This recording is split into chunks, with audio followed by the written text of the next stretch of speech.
Good afternoon, everyone, and welcome to the Early Wedge on CBS Sports Network. We got the Wyndham Championship going on right now, and I've got Mike McClure and Jason Sobel to break it all down. Gentlemen, we're in the middle of round two.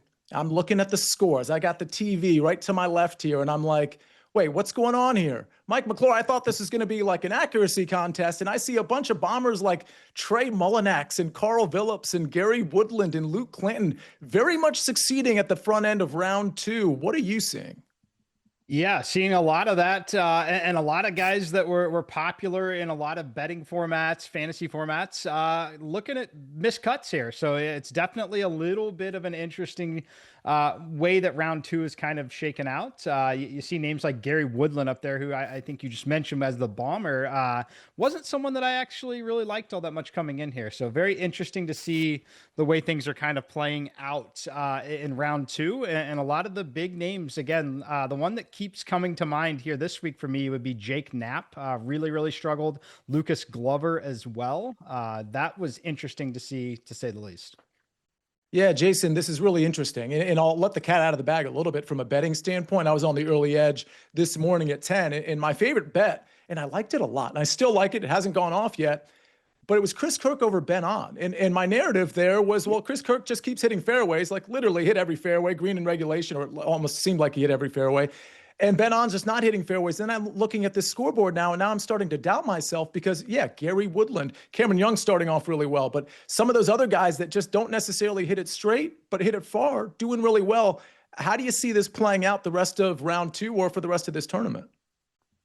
There's another theme at play for me. See, it's not just the big hitters, but there used to be a tournament on the PGA Tour schedule called the Northern Trust. We would call it the No Trust for short. I want to bring it back, and I want to rename the Wyndham Championship this weekend the No Trust, because I have no trust in anybody on this leaderboard right now. I'm having trust issues. I can see reasons to fade every single player who's up there. A couple of examples. Mac Meisner, you saw his name at the top of the leaderboard? Okay. Tied for 14th last week at the 3M Open. Before that, 5 straight missed cuts. Sungjae Im, oh, you look at him and go, okay, well, I don't follow golf that much. He's a really good player, isn't he? Second to last on the PGA Tour in strokes gained on approach shots this year. 7 straight starts outside the top 50. Okay, well, Mark Hubbard, though, he's pretty good, right? Been trending in the right direction? No. 4 straight starts outside the top 30. And what makes this even more maddening is that last year at this very event, it was essentially a trend fest. We saw Aaron Rai and Max Grazerman continue to build up strong results throughout the summer, culminating in a 1-2 finish in Greensboro. We're seeing none of that right now.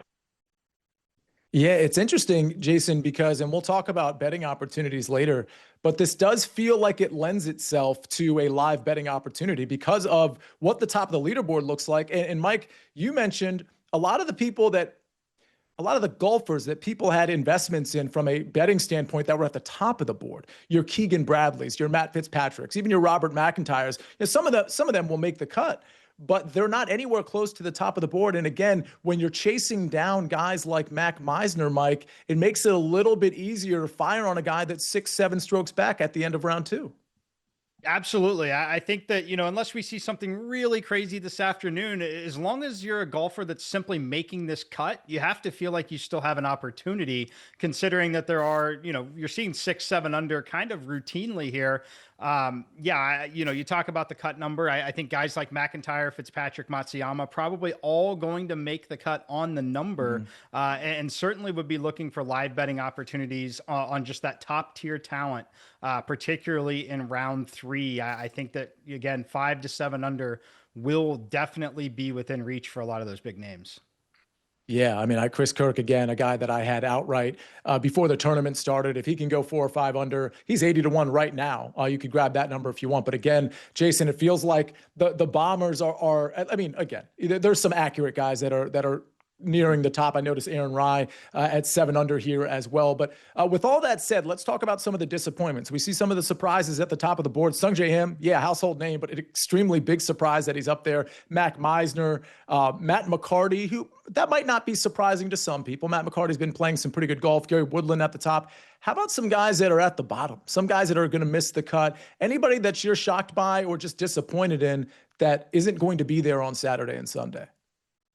Andrew Novak was one of my plays this week. I thought in his home state, playing so well, he was paired with the Ryder Cup captain and his buddy Ben Griffin. And I heard him on Gravy and the Sleeves on PGA Tour Radio on Wednesday, and it just sounded like, cool, sounds good. Let's go out there and play good golf. I thought this was going to be a very big week for Andrew Novak. I thought he would contend for a title. He's going to be going home this afternoon. It's a short trip, so he's got that at least. But I thought Andrew Novak was going to have a very nice week. And boy, this is one of those weeks where you say, we spend all this time Monday through Wednesday trying to prognosticate and predict and figure out who's going to play well in a certain golf tournament. And at least for me, guys, I don't know about you guys, but it is not working out so well so far.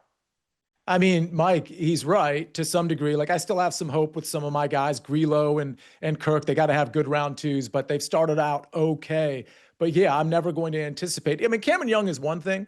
I'm not going to anticipate Sung Jae Im being up there. I mean, like Chesson Hadley is 5 under today. Again, a guy that hasn't really been contending much at all. Are you looking at, first of all, are you looking at potential live betting opportunities down the board? And are you factoring in, I do want to talk about this throughout the show, are you factoring in at all the pressure that comes with the FedEx Cup playoffs? Because Jason Sobel just mentioned the group that Andrew Novak is in. I mean, he's not playing well. Ben Griffin isn't playing like typical Ben Griffin golf. And Keegan Bradley, last I checked, is going to easily miss the cut. I mean, maybe some of this FedEx Cup playoff stuff is working against, or Ryder Cup implications are working against some of these guys. Yeah, it's definitely pressure, but I think some of it is just kind of the course as well, and conditions, the way things have played. But you have to wonder anytime you see guys like Gary Woodland and some of the others capable of shooting 7 under, like, yeah, you have to start questioning things. Is it the pressure? Is it the opportunity in front of them? Some of them, I would say yes, but honestly, as we all know, there's just a lot of variance in the game of golf, and the margins can be thin, depending on how you have, a couple approach shots here or there, and it's 3 to 4 shots different on your scorecard, and the margins are just so thin because, frankly, you're playing against the best players in the world. And while you look at the strength of this field, it's actually quite good. I know that we may not think it is when you see no Scotty Scheffler, no Rory, but overall, when you look at the metrics in this field, it's actually a very strong field. Jason, I know you had some follow-up.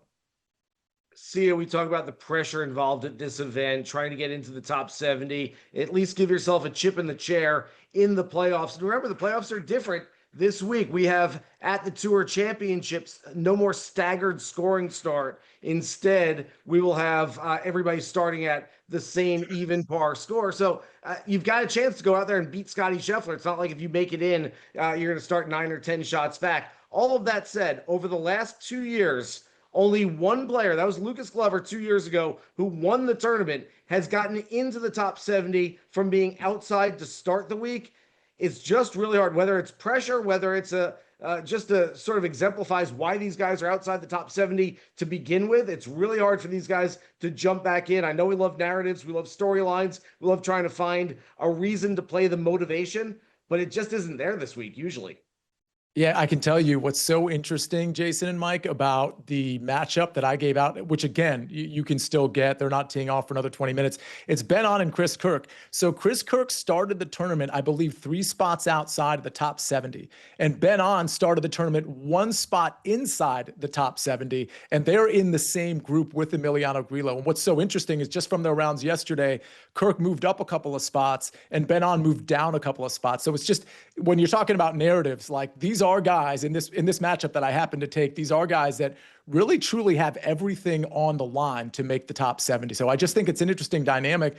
But Jason, just to throw something back at you real quick, it's not just the top 70, right? I mean, you like top 50 and top 30 have heavy implications. Can you set out the implications just for that top 50 as well?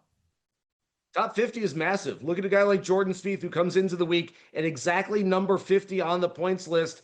If you get into the top 50 after this week, you're assured of getting into most of these signature events next year. Why is that big? This year, Jordan Spieth needed exemptions to get into most of these events. It was Jordan Spieth, Ricky Fowler, often Gary Woodland, the same names week after week who are being given exemptions into these events. Look, the last thing Jordan Spieth wants is to be given a handout. He wants to earn his way in. I think it's a big week for him as well. He starts today at 5 under, and he's going to look at this leaderboard and say it's right for the pickings. Absolutely is. Could be a good Jordan Spieth day. We're going to monitor it on this show. As we talk to you, we're going to be monitoring the golf course, talking about players that have a lot on the line, maybe players that we want to put something on the line with the betting market, the outright market, matchup market, round scores, things of that nature as well. But a lot to talk about, including the cut line, what's going on with some of the superstars. We're going to cover it all over this next hour on the Early Wedge. Stick with us.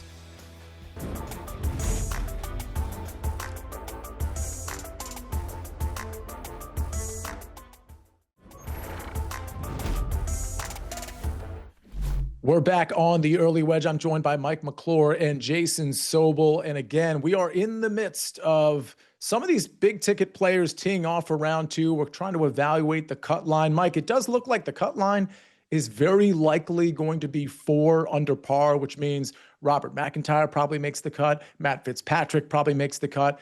But there are some on the outside looking in, including some, Mike, that were, those who play DFS, we do DFS shows all the time, daily fantasy sports. Some were very popular and they're going to miss the cut, and it's not even going to be close. Yeah, not even close on several big names. In fact, 3 of the top 5 in overall ownership in DFS this week going to miss the cut. And then still big implications for playoffs and other things, some big names. One that comes to mind for me, I believe Ricky Fowler is probably going to be on the outside looking in, was playing a lot of great golf heading into this. So that one is going to be disappointing for him and any of those backers. But yeah, the big ones to me that stand out, see, it's obviously Jake Knapp, Keegan Bradley, and Lucas Glover, 3 guys that had a lot of expectations, all of them looking for, a good result for various different reasons, but all 3 of those guys going to be not playing this weekend. Jason, which of those 3 are you most surprised by between Keegan, Jake Knapp, and Lucas Glover? For me, it would probably be Keegan Bradley. I love Jake Knapp. I didn't love him this tournament necessarily. Which one are you most surprised with? I would go with Lucas Glover. I just didn't think it was a great course for either Keegan Bradley or Jake Knapp. Both of those guys are probably playing better golf right now than Lucas Glover overall, but Lucas has been very good over the last couple of months, and what we've seen from him, and there's a big sample size, he's been doing this for more than 2 decades. He is a course horse. When he comes to a certain course that he likes, he usually plays well. He grew up going to his uncle's club, Sedgefield Country Club, where they're playing this week, and hanging out at the pool and jumping off the high dive board. I mentioned the last segment, he won this golf tournament 2 years ago. It meant a real lot to him, a Greenville, South Carolina native. For him to come here this week and miss the cut, that just tells me that, there's a lot of things kind of turned upside down on this leaderboard. Quite frankly, you just turn that PGA Tour app and go like that and turn it upside down. You'd be like, oh, that makes a little more sense than what we have right now. Mike, what's interesting is there is a big name at the top of the leaderboard. I mean, there's a couple big names, arguably, as Spieth is in the middle of his round that I'm watching right now. But Cameron Young is a big name that I don't think a lot of people paid attention to this week. I'm certainly one of those that didn't pay much attention to him. When you look at the betting odds over at BetMGM, he is basically a co-favorite with Aaron Rai. He's plus 600. Aaron Rai currently plus 550. And oh, by the way, Sung J M plus 600 as well. Those are the top 3. Should we be, I'm not even asking about the betting number because I don't think it's a great betting number right now on Cameron Young, but did we miss something on Cameron Young? Like, what are your thoughts? Did he come up, whether it was DFS or betting, did he come up in any of your simulations? He really did not. I did not have any exposure to Cam Young here. He's someone that's probably frustrating if you back him at times because the skill set and the upside is unquestioned, right? I think we all know the upside that Cam Young possesses when he is playing well. The issue for me has just been some of the consistency and stringing it together on some of the courses that the metrics frankly say should be a good course fit for him. But certainly off to a great start. It looks like he's 3 under through 4 today. Yeah. All the way up to 10 under. Just absolutely incredible. Again, flashing that upside. The question I will have with Cam Young for a while here is simply going to be, can he string it together for 4 consecutive rounds? But certainly off to a great start here. And, for a guy like Cam Young, I'd like to actually ask Jason this question. How much are you watching the leaderboard around? And does it give you a lot of comfort when you're not seeing guys like Matt Fitzpatrick, Keegan Bradley, Jake Knapp, guys that were expected to play extremely well? You look up and you're on that front page and you don't see those big names. Does that give you even more confidence playing the rest of your round? First of all, Mike, I can't believe we found a profile picture there of Cameron Young who's smiling. That's maybe the only smile I've ever seen on his face. If he goes and wins this week, maybe we'll get a little more of a smile out of him. And that sort of leads me into what I was going to answer with, which is he's not really a guy that shows too much emotion on the golf course. He's not really a guy that he just goes out there and hits it. I would love to see the sports psychologist that I assume works with Cameron Young and speak with them, because he just seems to have such a dour attitude on everything on the golf course. I mean, it's like I've made the joke before that, he's the only guy on the PGA Tour that thinks he's about to get a bad lie before he even hits the shot. That he's got this attitude of like everything, whatever can go wrong, is going to go wrong for me. I think if he shores that up, he's certainly got the talent to go out there and contend and possibly even win this week. But he's a streaky player. And we saw him earlier this summer finish 25th at the Memorial Tournament after not really doing a whole lot, actually 7th a few weeks before that at the Truist, 25th at the Memorial.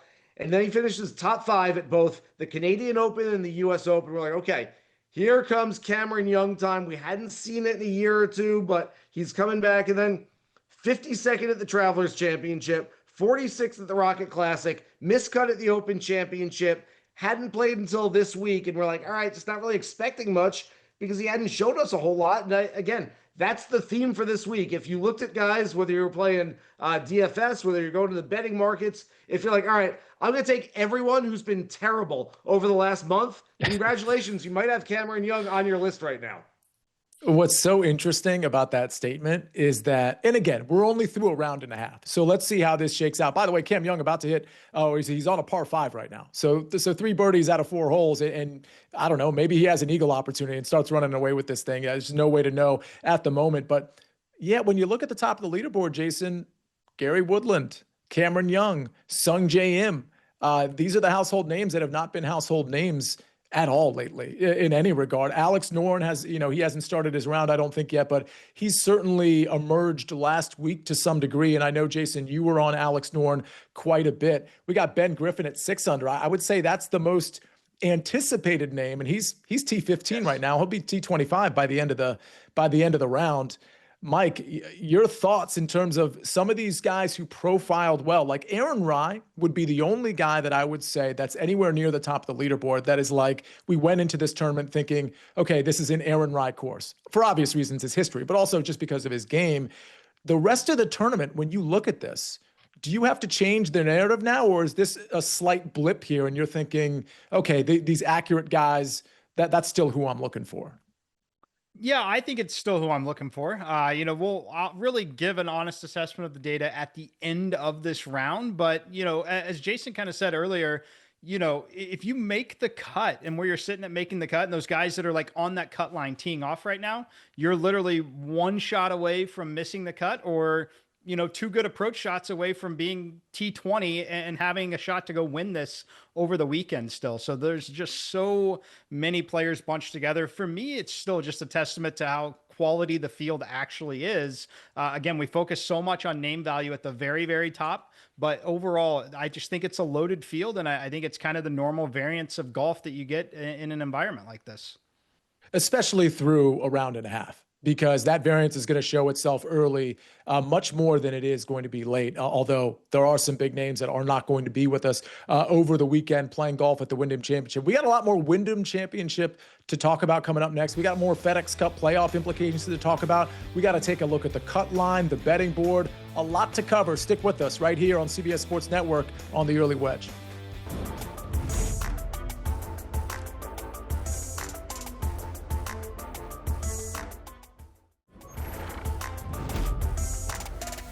We're back on the Early Wedge on CBS Sports Network, and we're talking all things with Jason Sobel, Mike McClure.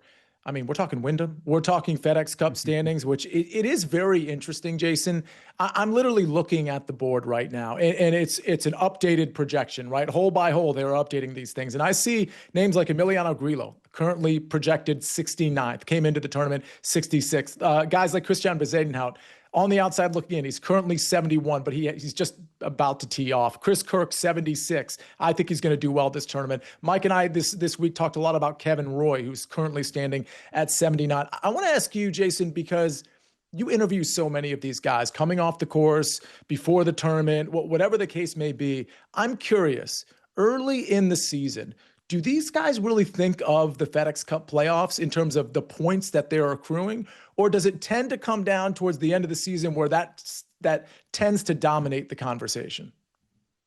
See, the answer is yes, but with a few qualifiers. Now, the players thinking about FedEx Cup points aren't the Scotty Schefflers and the Rory McIlroys and the Xander Schauffele's. Those guys know that they're going to do enough to get it done, and they're going to be there in the Tour Championship at the end, and they're probably not even looking at those kind of things. But some of the guys we have on the leaderboard right now, your Mac Meisners and your Mark Hubbards and players like Matt McCarty, are they looking in February to see, okay, I got these many FedEx Cup points, and that's going to move me up a certain number of spots in the point standings? Yeah, absolutely. Now, does it dominate their way of thinking? Is it on Tuesday afternoon when you're on the range? All right, we need to get 35 FedEx Cup points this week to move into this spot? No, absolutely not. But when you get that little notification at the end of the week on your phone, you look down at the alert and you go, okay, we were 74th and we moved into 67th place. Yeah, that's a good feeling for these guys, and they're definitely paying attention to it.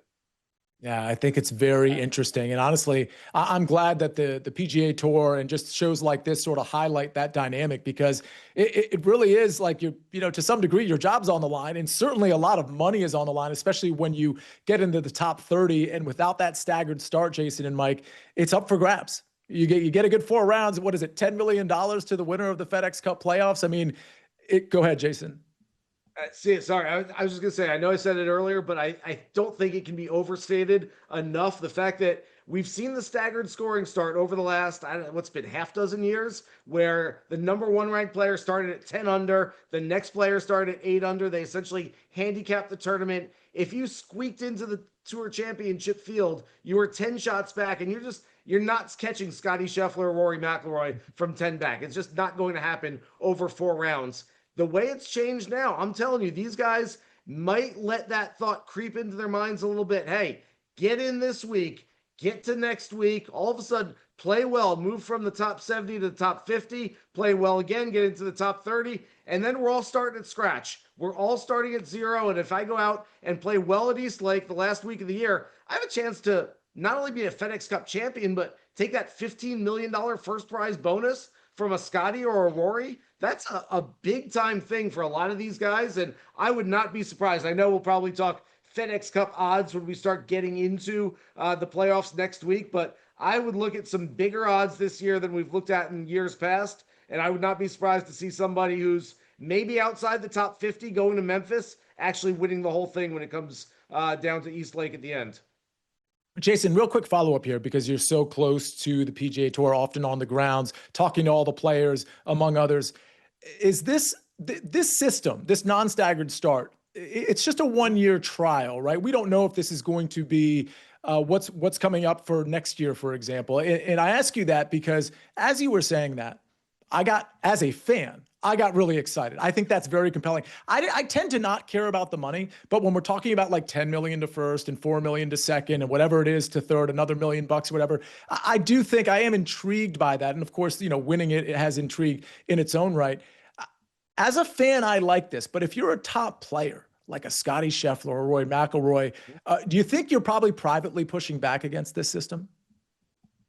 No, I can tell you that privately, I believe Scotty Scheffler was in favor of this system and maybe even spearheaded the move to get away from staggered scoring. I think he likes it. I think he likes the fact that they're going to get world ranking points based on not the staggered scoring, but the real scoring. So I think Scotty's on board with this. And look, we can talk about, what it means to the fans, what it means to the players, the TV rights holders, the sponsors themselves. And this is the hardest part. And I've been saying this for 2 decades now. When it comes to the FedEx Cup, and a lot of people have pointed out, it's not a true playoff like other sports have. And I get it.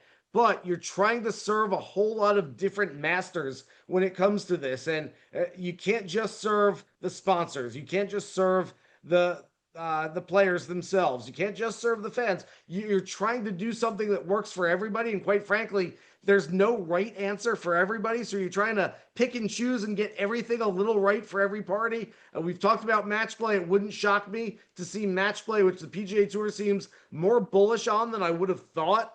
Wouldn't shock me to see that moving forward as part of the Tour Championship component. But for this year, at least, there is It's just a tournament, 4 rounds, no staggered scoring. Again, I think that brings so many players into the fold. And a guy like Lucas Glover, we mentioned him a few times already in the show. 2 years ago, he won in Greensboro to get into the playoffs. He won in Memphis, the first playoff event, got into the Tour Championship. If he was able to keep that heater going, he could have gone from 112th on the FedEx Cup list going into the final regular season event to maybe winning that $15 million first place prize.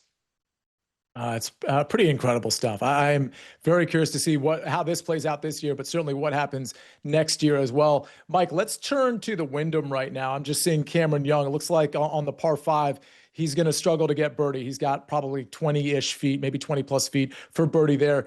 Anything at the top of the board, we're going to come back from this segment. We're going to talk more betting, but anything at the top of the board you're seeing? Because Aaron Rai, all of a sudden, plus 300 to win this tournament, which is pretty crazy. Sung Jae Im plus 600. Cameron Young now plus 700. Anybody you like, whether it's down the board right now or at the top of the board?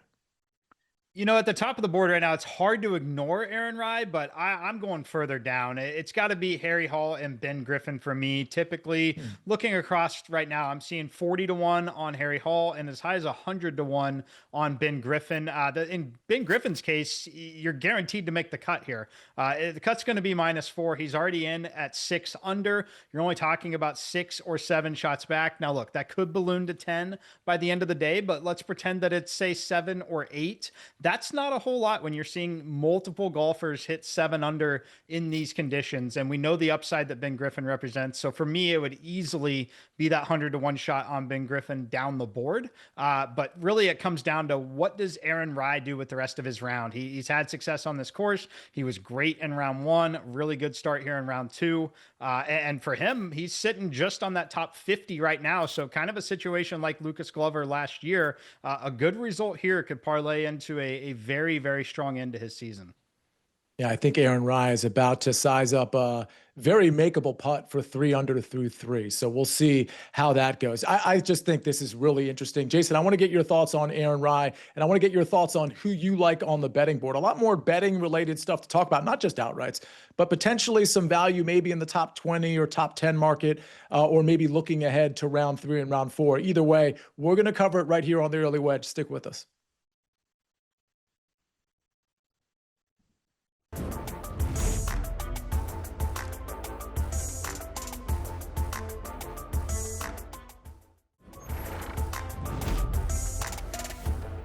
We're back on the Early Wedge with Mike McClure and Jason Sobel. Jason, I want to get your response to what Mike said about some of the guys that are down the board, like your Harry Halls, who can absolutely fill it up, your Ben Griffins, who we know, we've got a pretty good sample size from him, who can go low. We're seeing some guys on the course going really low right now. It does lend itself to maybe some long shots succeeding here. Your thoughts on what Mike said or any other long shots that you might like? See, I love to disagree as much as the next guy, and it makes for good television, but I did a big exhale when Mike McClure said Harry Hall and Ben Griffin are the 2 names that he would look at in this outright market, because that's exactly where I would go as well. In fact, I rebet Harry Hall last night. Essentially, it's kind of like a poker hand. Whenever I see this scenario unfold, Harry Hall was right around that 35-40-1 number coming into the week. He shot 4 under. It's almost like in a poker game where you check and then you get to see the flop. And I'm not a big poker player, but you get some cards that are on your side. And you're like, okay, well, now the cards are in my favor. The percentages just went up. And we got Harry Hall at essentially the same number after seeing him shoot 4 under in the opening round. That seems to me like a nice play. I love that scenario when we get that on a Thursday evening. So Hall's the guy I picked up a little bit more of last night. And then Ben Griffin, 6 shots back, 6 shots against a top of the board that we've talked about, has a lot of negatives moving against it. A lot of guys who have not been in form lately. 100-1, 6 back on Ben Griffin. I absolutely love. In fact, during the break, I'm sitting there looking to try to get a piece of that on my own as well. So I am completely in unison with Mike on both of those. It's interesting because, yeah, he is 6 back of Meisner and Sung Jae Im, who I don't think we have a ton of faith in closing this thing. But Aaron Rai's on such a run, 3 under through 3, and he's got, 15 holes to go. Mike, where do you think, and I don't disagree with the Griffin call, by the way, this guy can get absolutely red hot.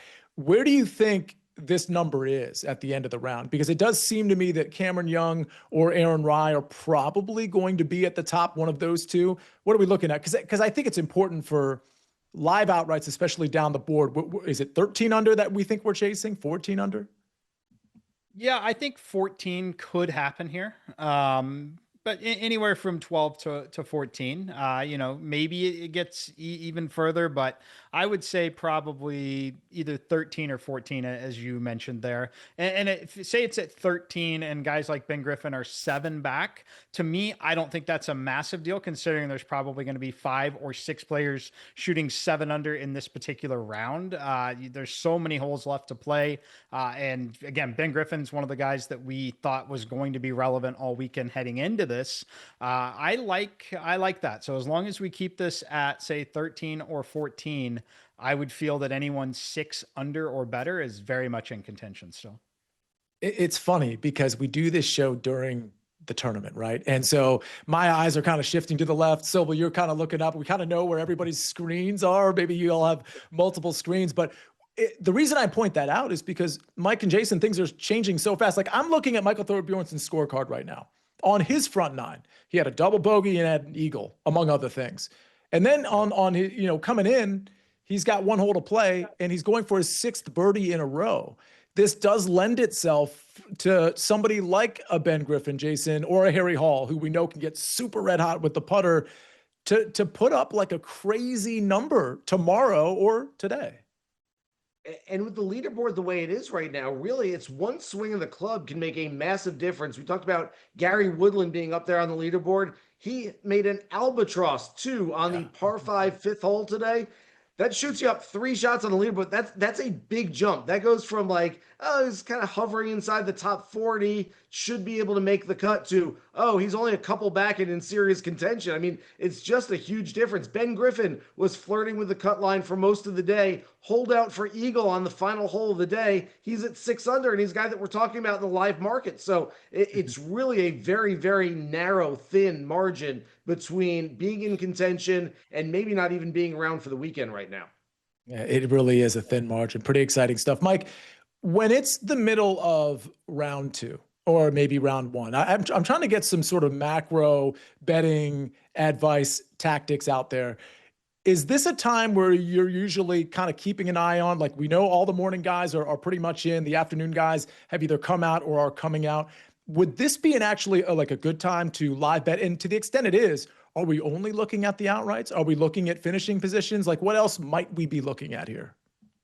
So for me, it would be outrights and then just individual player round scores. That would be where I would be. I think that as far as looking at finishing positions personally, unless there's just a guy that you also are considering in the outright market and then you're kind of laddering it down that way, then I would only be looking at outrights and round scores personally. I would let the cut happen and then kind of focus on those finishing positions. Cause for me, I still care about playing partners and things like that when you're heading into the weekend. So mostly outrights, likely long shot outrights, and just individual round scores on players who are teeing off now or in the front 9 still in their round. Spieth on a par 5 looks to be far right off the tee. We'll see how that ends up, but Spieth 6 under. Jason, any big names that you're kind of keeping your eye on here that might not be contending to win, but certainly big names that you're keeping your eye on? Would it be a Jordan Spieth? Because a lot of these big ticket guys might not be around, but we said it. Matt Fitzpatrick hanging around for the weekend. Robert McIntyre likely hanging around for the weekend. I'll get an update on that cut line, but it does look to be 4 under. Jordan Spieth is fascinating to me, Sia, for a number of different reasons. We talked about him being number 50 on the FedEx Cup point standings right now, and the top 50 is big. You get inside the top 50 after this week, and you're going to get into most of those signature events, and a lot of those are free money next year. And so that's a big deal for these guys to get in, even for a guy like Jordan Spieth to be able to set up his schedule the way he wants in January rather than trying to work and write letters and get exemptions into those bigger events. And then there's the other number for Jordan Spieth. He is 27th on the current U.S. Ryder Cup point standings. I can't imagine that he's going to do enough over the next few weeks to jump into the top 6. But can he make a good impression on the captain, Keegan Bradley, who's missed the cut himself and going to be sitting around watching all weekend? Yeah, absolutely. I do think that Jordan's probably on the outside looking in right now, but he's got some time to get back into that mix, and he certainly has Ryder Cup experience, and he wants more than anything to be on that team. Jason, following up on the Ryder Cup, do you think there's anybody that's sort of played their way in, at least not fully played their way in, but played their way in a little bit through a round or two of the Wyndham, or potentially played their way out? Not necessarily this week. I thought you were going to say over the last few weeks. Chris Gotterup is a guy that, for me, wasn't even on the radar before his win at the Genesis Scottish Open. He's the type of guy they need on this roster. He's the type of guy that's got a little bravado, a little Brooks Koepka in him, maybe confident, bordering on cocky. He makes eagle or birdie on seemingly every par 5. He's a Northeast guy. He's brash. You throw him in 4-ball alongside a Bryson or somebody like that, where they just go out and, hey, swing hard, go make birdie, and if you don't worry about it, you got a partner. I love him in that. Remember, the Ryder Cup is less about who deserves it, who has experience, who, quote unquote, should be on the team, and more about who's going to win points. And right now, I look at Chris Gotterup and I say, I trust him more than I trust Colin Morikawa, more than I trust Jordan Spieth, maybe more than I trust Patrick Cantlay. And I know those guys are more accomplished and probably better players than Chris Gotterup, but I want the guy who's going to win points. I like Chris Gotterup, but I think there's a whole lot of things that can happen over the next couple of weeks. And Ben Griffin holding out for eagle on his final hole in front of the Ryder Cup captain certainly doesn't hurt today. That doesn't hurt. I'm going to get a quick answer from each of you with the following question before we go to break and come back and finish up here. Keegan Bradley, is he going to be on the Ryder Cup team, Jason Sobel? Yes, he is. He's not going to like it because he's not going to get into the top 6. Tiger Woods once, as a President's Cup captain, said, my next pick is me. That's not Keegan Bradley's sort of hubris. He's going to feel very awkward doing it, but yes, he will be on the team. Mike? I'll go with the same answer. As of right now, yes, and it will not be a very comfortable situation or conversation. It'll get a lot more comfortable if he's on it and he plays really well. It's going to make, I'll say this from a fan standpoint, I think it makes the Ryder Cup even more compelling than it already is. All right. Well, this show has been very compelling, but we got more to talk about. Mike and Jason, we got to wrap up our thoughts here. We got to take a peek at what's going out on the course like we've been doing all show. Maybe take a look at the outright odds one more time. Maybe get another bet in there. We're going to do it all coming up next on the Early Wedge.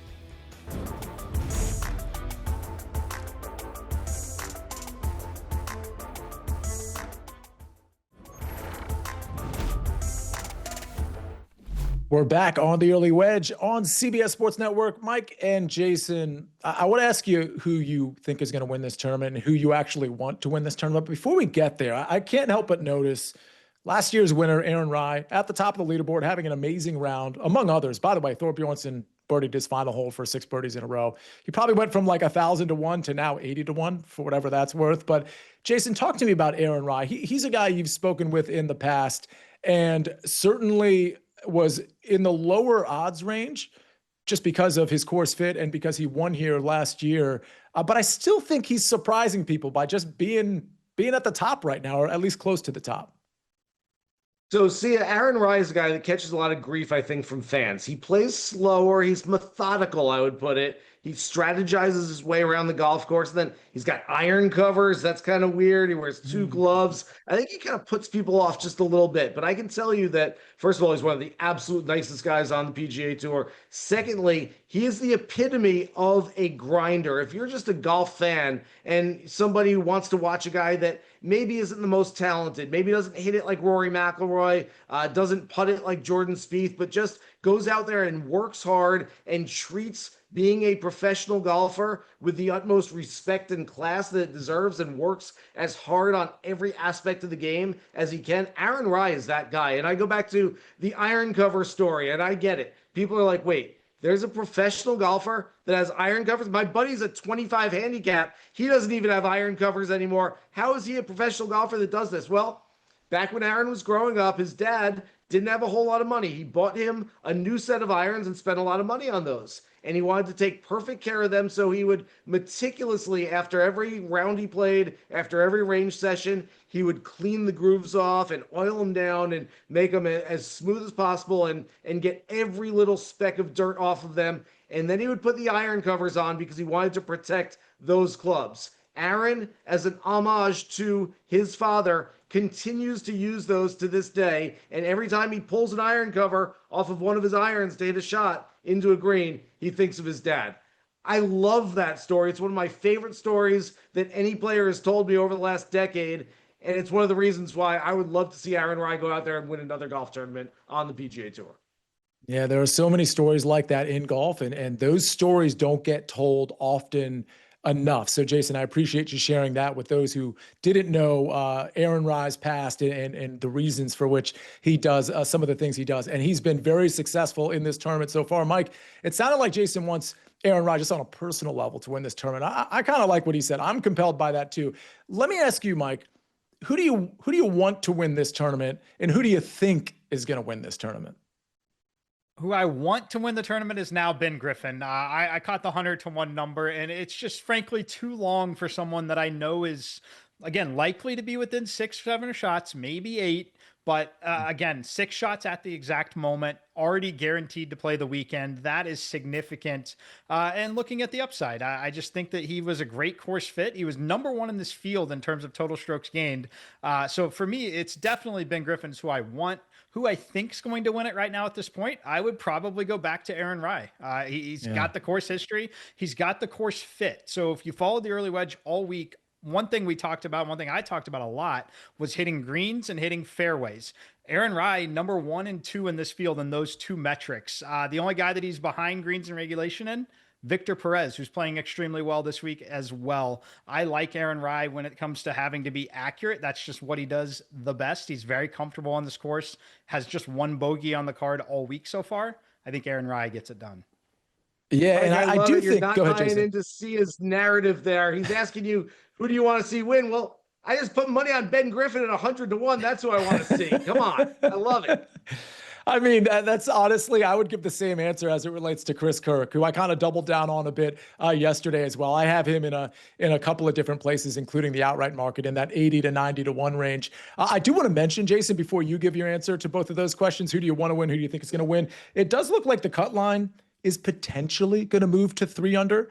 Potentially, because it's still 4 under is still in the 75% range, but it was in the 80% range. So it's possible if this course firms up a little bit, gets a little bit tougher, maybe with some weather conditions, that 3 unders might make the weekend.